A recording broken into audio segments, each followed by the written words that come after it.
말씀은 사무엘상 13장 1절에서 23절까지의 말씀입니다. 오늘 말씀의 배경은 11장에서 암몬 족속과의 싸움으로 인해서 왕으로서 인정을 받은 사울, 즉위식을 하고 왕으로서 인정을 받자마자 지난번 12장에서는 사무엘의 설교가 시작이 됩니다. 왕은 어떤 존재이며 하나님의 나라 이스라엘은 어떤 나라인지에 대해서 사무엘이 쭉 설명하는 내용이 나오는데요. 굳이 그거를 짧게 줄이자면 왕이든 백성이든 이스라엘은 다 하나님의 통치를 받아야 한다 라고 하는 내용이었습니다. 그러자 오늘 13장에서는요, 사울 치하에 있는 이스라엘이 블레셋과의 싸움을 시작하게 됩니다. 요나단이 블레셋의 수비대를 공격하면서 전투가 시작이 되는데요. 이 블레셋의 많은 군대를 대항하는 이스라엘의 전력이 길갈에 모였는데 초라했습니다. 성경은 뭐라고 표현하냐면 이스라엘 군대를 묘사하는 말씀들이 많이 나오는데 한번 주의 깊게 보시면 좋을 것 같습니다. 이스라엘 군대가 덜덜 떨고 있다, 숨어 있다, 도망갔다 라는 이야기들이 쭉 기록되어 있습니다. 사무엘이 오지 않자 사울이 번제를 드립니다. 이 일이 두 번이나 있게 되는데요. 이번에는 블레셋과의 전투에서 그랬고 후에 나올 아말렉과의 전투에서도 같은 일이 벌어지게 됩니다. 사무엘이 오지 않고 말하자 사울이 번제를 드려버리고요. 사무엘은 돌아와서 사울에게 왕의 나라가 길지 못할 것이다 라고 이야기를 하게 됩니다. 초라한 군대와 위기 속에 있는 이스라엘을 사울은 어떻게 해결해 나가는지 한번 말씀을 통해서 묵상해 보도록 하겠습니다. 사울이 왕이 될 때에 40세라. 그가 이스라엘을 다스린 지 2년에 이스라엘 사람 3,000명을 택하여 그 중에서 2,000명은 자기와 함께 막바스와 베델산에 있게 하고 1,000명은 요나단과 함께 베냐민 기브아에 있게 하고 남은 백성은 각기 장막으로 보내니라. 요나단이 게바에 있는 블레셋 사람의 수비대를 침해 블레셋 사람들이 이를 들은지라. 사울이 온 땅에 나팔을 불어 이르되 히브리 사람들은 들으라 하니 온 이스라엘이 사울이 블레셋 사람들의 수비대를 친 것과 이스라엘이 블레셋 사람들의 미움을 받게 되었다함을 듣고 그 백성이 길갈로 모여 사울을 따르니라. 블레셋 사람들이 이스라엘과 싸우려고 모였는데 병거가 3만이요 마병이 6,000명이요 백성은 해변에 모래같이 많더라. 그들이 올라와 벳 아웬 동쪽 믹바스에 진침해 이스라엘 사람들이 위급함을 보고 절박하여 굴과 수풀과 바위 틈과 은밀한 곳과 웅덩이에 숨으며 어떤 히브리 사람들은 요단을 건너가 길르앗 땅으로 가되 사울은 아직 길갈에 있고 그를 따른 모든 백성은 떨더라. 사울은 사무엘이 정한 기한대로 이레 동안을 기다렸으나 사무엘이 길갈로 오지 아니하매 백성이 사울에게서 흩어지는지라. 사울이 이르되 번제와 화목제물을 이리로 가져오라 하여 번제를 드렸더니 번제 드리기를 마치자 사무엘이 온지라. 사울이 나가 맞으며 문안하매 사무엘이 이르되 왕이 행하신 것이 무엇이냐 하니 사울이 이르되 백성은 내게서 흩어지고 당신은 정한 날에 오지 아니하고 블레셋 사람은 믹바스에 모여 있음을 내가 보았으므로 이에 내가 이르기를 블레셋 사람들이 나를 치러 길갈로 내려오겠거늘 내가 여호와께 은혜를 간구하지 못하였다 하고 부득이하여 번제를 드렸나이다 하니라. 사무엘이 사울에게 이르되 왕이 망령되이 행하였도다. 왕이 왕의 하나님 여호와께서 왕에게 내리신 명령을 지키지 아니하였도다. 그리하였더라면 여호와께서 이스라엘 위에 왕의 나라를 영원히 세우셨을 것이거늘 지금은 왕의 나라가 길지 못할 것이라. 여호와께서 왕에게 명령하신 바를 왕이 지키지 아니하였으므로 여호와께서 그의 마음에 맞는 사람을 구하여 여호와께서 그를 그의 백성의 지도자로 삼으셨느니라 하고 사무엘이 일어나 길갈에서 떠나 베냐민 기브아로 올라가니라. 사울이 자기와 함께한 백성의 수를 세어보니 600명가량이라. 사울과 그의 아들 요나단과 그들과 함께한 백성은 베냐민 게바에 있고 블레셋 사람들은 믹바스에 진쳤더니 노략군들이 세 대로 블레셋 사람들의 진영에서 나와서 한 대는 오브라 길을 따라 수알 땅에 이르렀고 한 대는 벳호론 길을 향하였고 한 대는 광야 쪽으로 스보임 골짜기가 내려다 보이는 지역길로 향하였더라. 그때에 이스라엘 온 땅에 철공이 없었으니 이는 블레셋 사람들이 말하기를 히브리 사람이 칼이나 창을 만들까 두렵다 하였음이라. 온 이스라엘 사람들이 각기 보습이나 삽으로 도끼나 괭이를 벼리려면 블레셋 사람들에게로 내려갔었는데 곧 그들이 괭이나 삽이나 쇠스랑이나 도끼나 쇠책직이 무딜 때에 그리하였으므로 싸우는 날에 사울과 요나단과 함께한 백성의 손에는 칼이나 창이 없고 오직 사울과 그의 아들 요나단에게만 있었습니다. 있었더라. 블레셋 사람들의 부대가 나와서 믹바스 어귀에 이르렀더라. 아멘.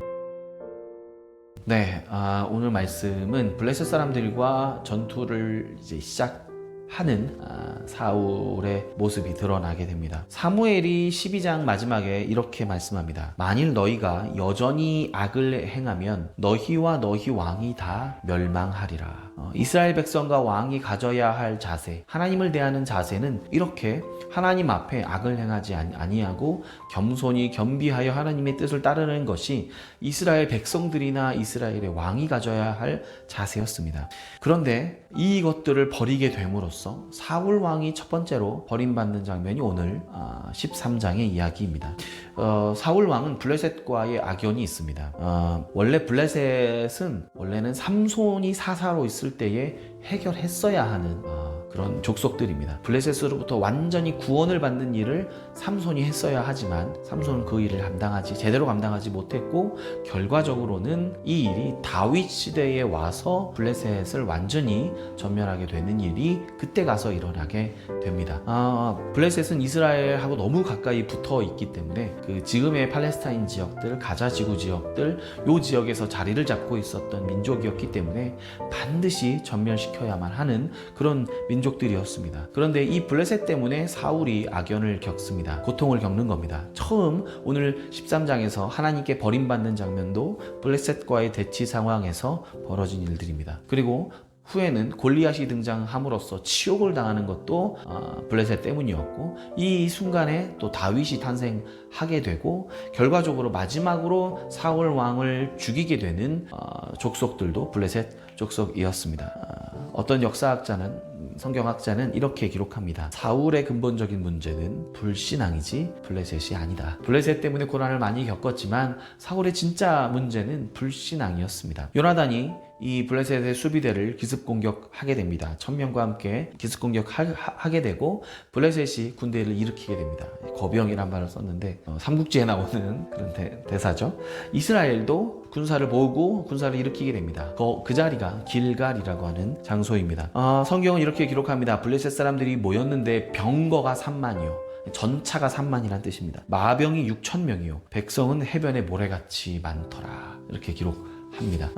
전쟁에 임하는 이스라엘의 자세가 그 다음에 나오게 됩니다. 6절 7절에 이스라엘 사람들이 위급함을 보고 절박했다라고 기록합니다. 그래서 어떻게 했느냐면 불과 수풀과 바위 틈과 은밀한 웅덩이에 숨었다고 합니다. 진을 이렇게 마주쳐서 진을 딱 대치하는 상황 속에서 동등하게 싸우는 것이 아니라 이스라엘 백성들은 진을 구축하지도 못하고 숨어 있었다는 뜻입니다. 그리고 어떤 이브리 사람은 요단을 건너 갓과 길르앗 땅으로 갔습니다. 도망간 겁니다. 요단을 건너서 도망가 버린 겁니다. 블레셋의 반대 진영으로 강을 건너서 도망가 버렸습니다. 이때 쓰는 말이 어떤 히브리 사람들은 이라고 하는 말입니다. 이 히브리 사람이라고 하는 말은 강을 건너온 사람, 이런 뜻이 들어 있습니다. 처음에 유브라테스 강과 그 티그리스 강을 넘어서 이 중동 지역으로, 팔레스타인 지역으로 넘어온 사람들이란 뜻으로 히브리 사람이란 말이 쓰여졌는데, 이제는 그 히브리 사람, 강을 건너는 사람들이 요단강을 건너서 도망가게 된 것입니다. 그리고 그를 따르는 모든 백성은 마지막에 떨더라, 이렇게 기록되어 있습니다. 이미 두려움에 빠져버린 이스라엘 군대, 상대는 다수의 정예군,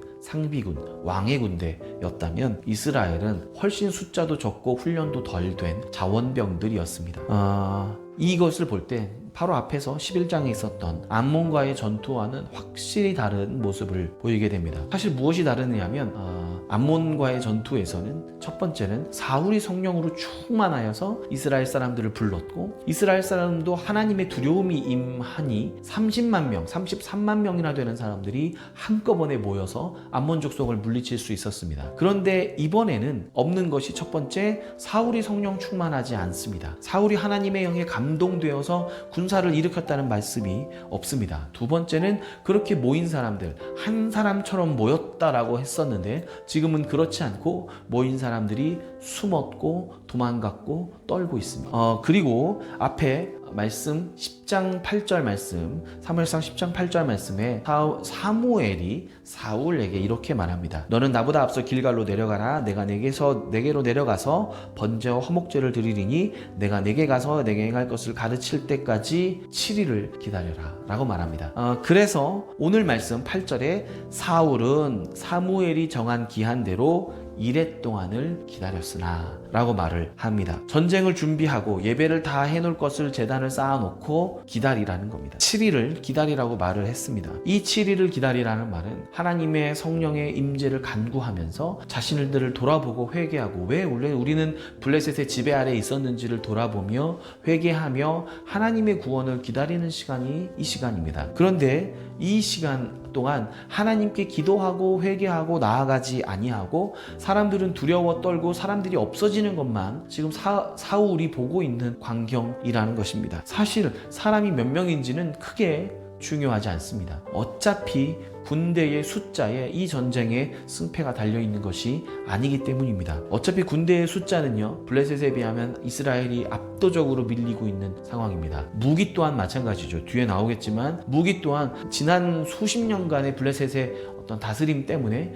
무기도 약화되었고요. 다기도 지금 두려워 떨고 있습니다. 이 상황을 바꿀 수 있는 것은 하나님의 임재, 하나님의 역사, 성령의 충만함 밖에는 없었습니다. 하나님께서 일하지 않으시면 어차피 이 전쟁은 승리할 수 없는 전쟁이었습니다. 그렇기 때문에 기다리라 라고 하는 사무엘의 말씀에 순종하여 기다렸어야 되는 겁니다. 그런데 마음대로 번제를 드려버립니다.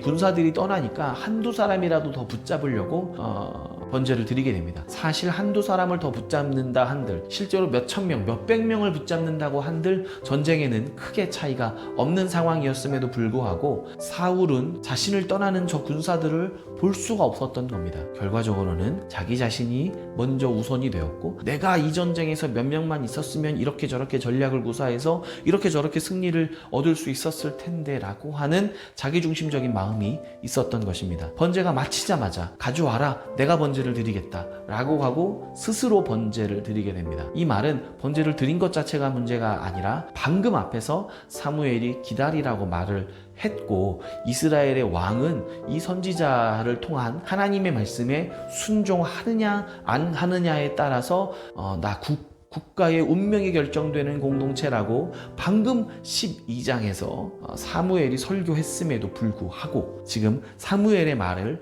거역함으로써 하나님의 말씀에 순종하지 않는 겁니다. 사울은 군대가 많아야만 승리할 수 있다고 스스로 믿고 있었던 것입니다. 당신은 정한 날에 오지 아니하고 블레셋 사람들은 mik바스에 모였음을 내가 보았다라고 이야기하면서 쟤 때문에 그렇습니다. 저 사람 때문에 그렇습니다. 당신이 늦지 않았습니까? 라고 지금 이야기를 하고 있는 겁니다. 선악과를 먹은 아담처럼 당신이 내게 주신 이 여자 때문에 라고 하는 거죠. 또 하와는 저 뱀 때문에 라고 이렇게 서로가 이 잘못들을 돌려가면서 회개할 기회를 놓쳐버리고 있는 상황들입니다. 어쩔 수 없었다 라고 이야기를 하는 것이죠. 사울 왕이 실제로 왕이 될 때는 암나기를 찾으러 가는 순간, 그리고 가서 만나는 순간 사환이 이야기하는 거, 그리고 거기서 젊은 처녀들을 만났을 때 그 사람들이 했던 이야기들, 이런 여러 가지 이야기들이 기가 막힌 우연과 하나님의 섭리 가운데 예비대심이 탁탁탁탁 준비되어서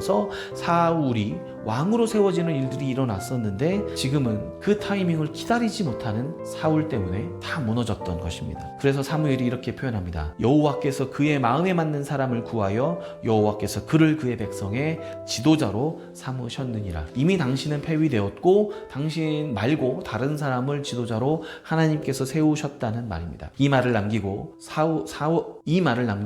사무엘은 그 자리에서 길갈을 떠나버리게 됩니다. 그리고 사울도 자신과 함께하는 사람 600명을 데리고 베냐민 게바로 올라갑니다. 상대는 전차만 3만이고 기병만 6천인데 600명을 데리고 지금 군대를 일으킨 것입니다. 그 상황에서 블레셋의 특공대들은, 여기 노략군이라고 나오는 블레셋의 특공대들은 북쪽의 길을 차단합니다. 지명 이름이 나오는데 이스라엘을 가두는 거죠. 군대를 북쪽을 차단함으로써 지원도 막고 군사 및 이제 자원의 이동을 막고 있는 상황이었습니다. 그리고는 이렇게 설명합니다. 블레셋 사람들이 온 이스라엘 땅의 철공들을 다 없앴다는 겁니다. 그래서 블레셋이 철을 가공할 기술이나 자원을 원천적으로 차단했기 때문에 삼손 이후로는 블레셋 땅에서 오랫동안 벗어나지 못해서 기껏 칼을 갖고 있는 사람들이, 철로 된 칼을 갖고 있는 사람들이 왕과 요나단밖에 없었던 비참한 현실에 놓여 있습니다. 군대는 600밖에 없고 칼은 2자루밖에 없습니다. 어떻게 하면 이스라엘이 이 위기를 타개할 수 있을까요? 네, 하나님께서 함께 하시고 하나님께서 다스리시는 다윗이 등장함으로써 결국에는 이 블레셋의 손에서 완전히 벗어나게 됩니다. 오늘 이 말씀을 묵상하면서 같이 묵상 질문 나누도록 하겠습니다. 사울이 입으로는 하나님의 은혜를 내가 구하지 못해서 번제를 드렸다 이렇게 이야기했죠. 하나님의 은혜를 구했다고 했지만 군사가 흩어지는 것을 두려워했듯이 우리가 알게 모르게 믿고 있는 것은 무엇이 있습니까? 우리 마음 가운데 내가 하나님을 의지하고 하나님을 믿는다고 고백은 하지만 실제로 두려운 것이 무엇이 있습니까? 실제로 두려운 것이 사실 참 많지요. 참 많지요. 저도 이제 얼마 전에 우리 가족 중에 누가 아프게 될 때에 이 모든 것이 하나님 손에 달려 있고 하나님께서 인도하시고 하나님께서 고쳐주실 것을 믿지만 그 의사 선생님의 선고를 듣는 것 자체가 너무너무 무서웠던 때가 있었습니다. 또 하나는 요즘은 그래도 괜찮지만 전도사로 처음 사역을 이제 시작할 때에 이렇게 재정적인 어려움을 탁 칠 때에 하나님께서 우리의 모든 쓸 것을 공급하신다고 내가 믿고 있었지만, 그리고 그렇게 말도 하고 고백하고 가르쳤지만 실제로 돈을 쓸 수가 없는 상황이 오게 될 때에 굉장히 마음에 어려움이 있고 두려움이 있고 오늘 이스라엘 백성들처럼 이렇게 떨게 되고 숨어 있게 되고 하는 모습들이 저한테는 있었던 것처럼 생각이 됩니다. 우리 각자의 마음속에도 내가 진짜로 의지하고 있었던 것들, 나를 두렵게 하는 것이 무엇이었는지를 한번 돌아보는 시간이 되었으면 좋겠습니다. 두 번째, 우리가 하나님의 말씀을 기한을 넘길 때까지 기다리고 순종할 수 있을까요? 라고 묻습니다. 사무엘이 사울에게 이레를 기다려라 라고 말을 했는데 그 이레를 다 채워서도 오지 않자 자기가 번제를 드리자마자 사무엘이 도착했습니다. 사무엘은 가장 최후 마지막에 기한까지 도착했던 것입니다. 사실은 어찌 보면 이 모든 과정이 사울을 시험하는 과정이었을 수도 있지요. 우리도 그렇습니다. 우리도 하나님을 의지하고 하나님을 믿을 때에 마지막 순간까지 하나님이 기다리게 하실 때가 있는데 우리의 조급함이 이 모든 것을 망치는 것은 아닌가 한번 돌아보았으면 좋겠습니다. 그리고는 하나님 마지막 순간까지 순종하고 기다리겠습니다. 마지막을 넘어서까지, 기한에 지날 때까지 순종하고 기다리겠습니다. 이런 마음으로 오늘 하루 살아가시기를 축복합니다. 우리 결단의 기도를 함께 드리겠습니다. 사랑의 하나님, 우리의 두려움과 걱정을 하나님 앞에 맡겨드립니다. 하나님이 우리 인생의 주인 되시오니 우리를 책임져 주시고 선한 길로 인도하여 주옵소서. 예수님의 이름으로 기도합니다. 아멘.